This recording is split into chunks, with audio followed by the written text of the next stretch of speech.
Olá, eu sou Rodolfo Borges, jornalista do Antagonista, colunista da Cruzoé. Estou aqui hoje para falar com Augusto de Franco, que é nosso colunista na Cruzoé, especialista em democracia, sabe tudo sobre o PT, destrincha o partido como ninguém semanalmente na revista. Augusto, obrigado por estar aqui com a gente.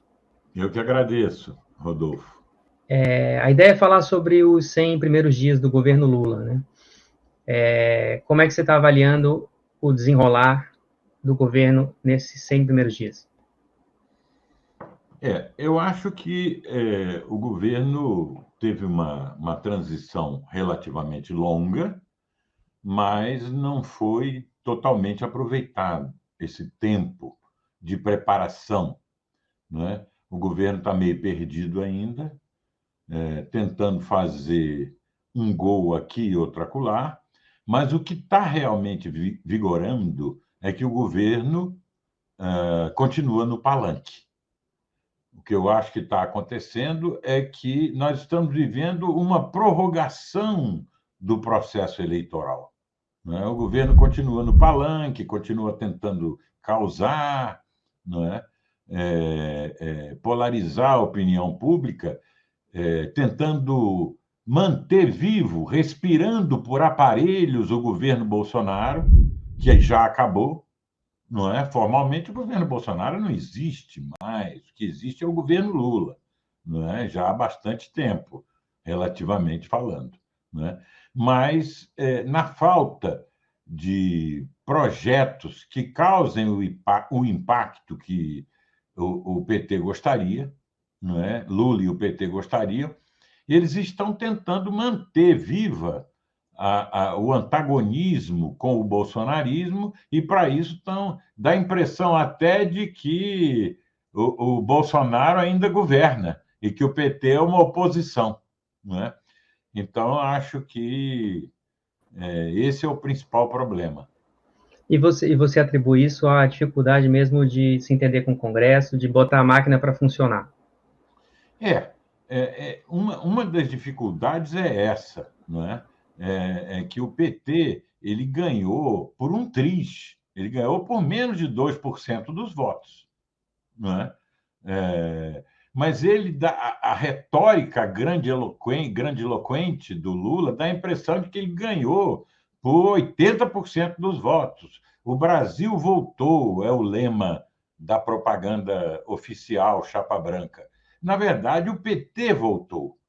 Mas como ele voltou numa situação muito diferente daquela situação em que ele esteve antes do impeachment, né?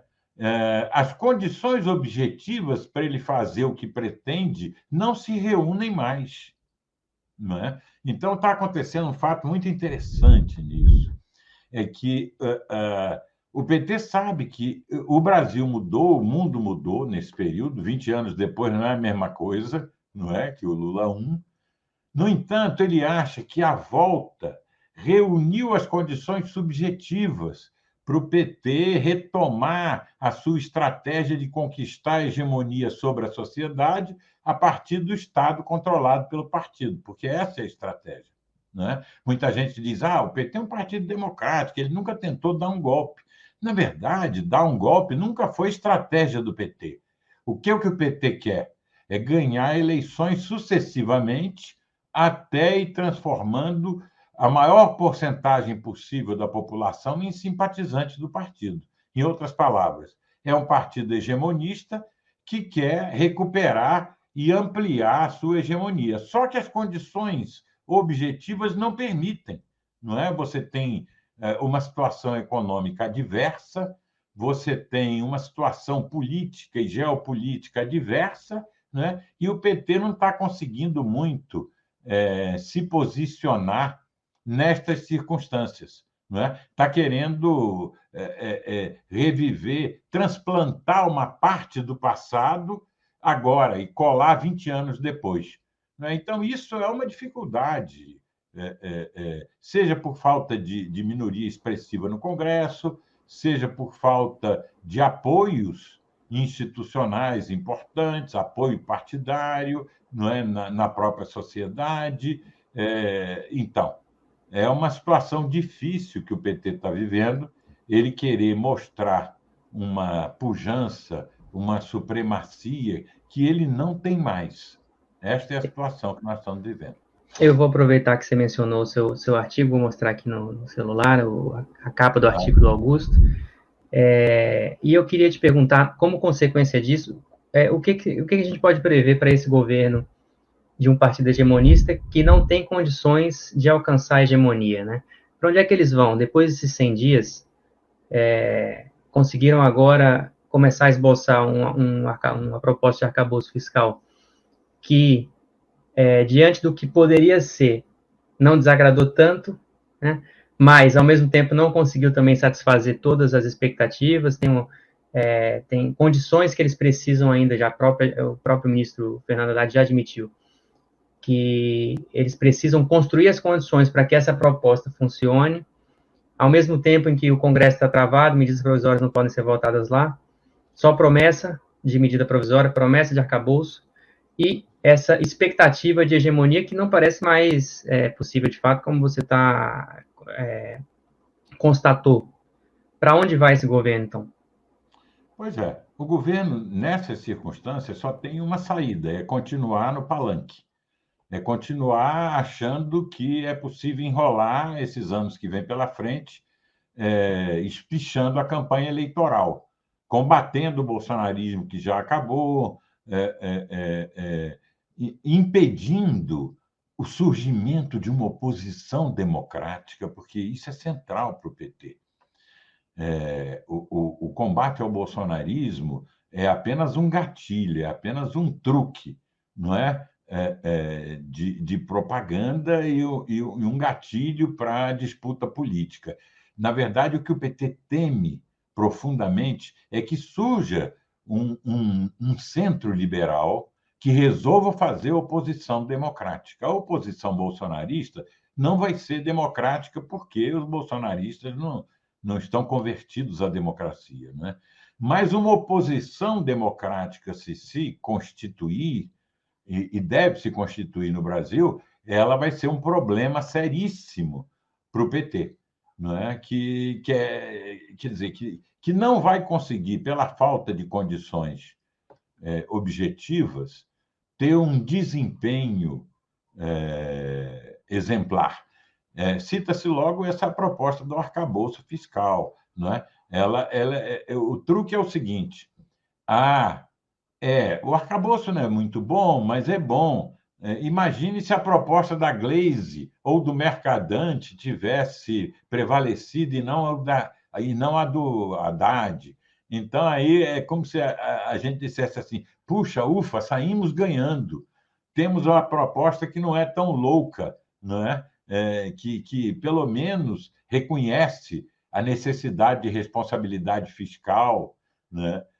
Mas esse é um truque, porque, na verdade, esse plano é uma licença para gastar, que, para dar certo, vai precisar de superávites muito grandes de arrecadação, de receita, não sei de onde que isso vai vir, ou um crescimento, um boom, uma expansão do PIB que não está no radar de ninguém, não vai acontecer nos próximos 2 anos, pelo menos, com certeza não vai acontecer, ou a inflação subir. Não é? Será muito curioso a gente ver o PT, na ausência da arrecadação esperada e na ausência de um boom do PIB, de crescimento econômico, começar a torcer para a inflação crescer e os mecanismos engendrados para o controle fiscal começarem a precisar da inflação mais alta. Última questão, você tem falado muito nos seus textos, suas análises, sobre a necessidade do surgimento dessa oposição democrática, né? Pegando também esses 100 dias aí, você acha que as condições para o surgimento dessa oposição melhoraram ou pioraram? E de onde você acha que ela pode vir a partir do cenário que está posto agora? Olha, antes de eu falar das condições, é preciso ver que a oposição democrática é um elemento central para a democracia. Não há democracia que tenha virado democracia plena ou democracia liberal sem oposição democrática. Então, a oposição não é para destruir o governo. A oposição faz parte do metabolismo normal das democracias. Não é? Então, é preciso ter uma oposição democrática. Não é? É claro que, diante de um embate entre dois populismos, o populismo autoritário bolsonarista e o neopopulismo de esquerda lulopetista, a oposição ficou completamente fora da cena política. Né? Então, as condições, inicialmente, foram muito desfavoráveis. Mas, com o tempo e com a incapacidade do PT de realizar um governo que atenda minimamente às expectativas, vão surgindo elementos dessa oposição democrática e essas coisas são rápidas. Não é? Elas demoram para fermentando, mas quando elas surgem, quando aparecem à luz do dia, vai rápido. Então, eu não tenho dúvida que haverá uma oposição democrática no Brasil, não é que vai tentar decifrar o caráter do PT, o que o PT está fazendo, qual é o objetivo do PT. Aqui uma coisa muito importante, que é uma pista para a gente decifrar o caráter do PT, não é? De um partido que se converteu ao regime eleitoral, mas tem dificuldade de entender os valores de uma democracia liberal, é perceber a política externa do PT. Não é? Se você olhar a política externa do PT, ela é uma política de aliança preferencial com ditaduras, com grandes ditaduras. A posição do PT em relação à guerra da Ucrânia, essa história de ter um ministro das relações exteriores que não é oficial, é oficioso, mas ele é o ministro, na verdade, partidário, que vai conversar secretamente com o ditador Maduro, aí volta, vai conversar com o ditador Putin, não é? Sob o pretexto de estar querendo a paz. Não é? Isso não cola. E isso já fragilizou a posição internacional do PT diante das maiores democracias do mundo, das maiores democracias liberais europeias, americanas, da Oceania ou asiáticas. Todo mundo está vendo, bom, tem alguma coisa estranha aí, não é? Quer dizer, eu não posso dirigir um país do tamanho do Brasil só falando que eu vou combater a fome, que eu sou a favor dos pobres. Porque o Maduro também é a favor dos pobres, o Dias-Canel de Cuba é a favor dos pobres, o Ortega é a favor dos pobres, o Xi Jinping é a favor dos pobres. Não é? É preciso ver qual é a posição do Brasil e do governo brasileiro, não é? Em relação às grandes questões que hoje dividem a humanidade. E uma dessas questões é exatamente a formação de um bloco autoritário de uma segunda grande guerra fria, não é? Que vai juntando Rússia com apoio de China e Irã, não é? Que vai juntando essas autocracias contra as democracias liberais. Bom, este é o ponto para decifrar o caráter político do PT. Por que o PT não apoia o conjunto, os seus aliados históricos, democráticos, tradicionais?